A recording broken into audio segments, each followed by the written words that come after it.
ចាចំពោះជនជាតិបារាំងគឺគាត់ទៅពេទ្យអត់អស់លុយធ្លាប់តែឮគេថាជនជាតិបារាំងទៅពេទ្យអត់អស់លុយទេគាត់អត់អស់លុយទេទៅពេទ្យប៉ុន្តែលុយប្រាក់ខែគាត់ហ្នឹងគឺគេកាត់ចូលទៅនឹងពន្ធរដ្ឋទៅរដ្ឋហ្នឹងគឺគេកាត់ចូលទាំងពេទ្យថ្លៃពេទ្យ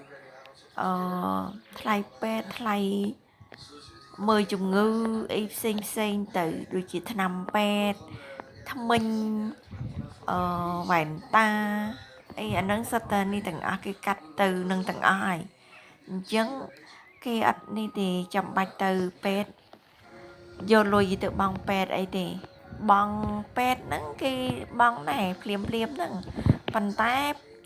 ក្រោយពីពេលបង់ហើយគេនឹងវេលុយហ្នឹងមកឲ្យប្រជាពលរដ្ឋគេវិញសម្រាប់លុយដែល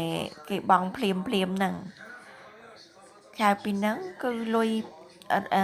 ពួកគាត់ដែលធ្វើការមកគេកាត់ពន្ធចូលរដ្ឋនឹងទាំងអស់ហ្នឹង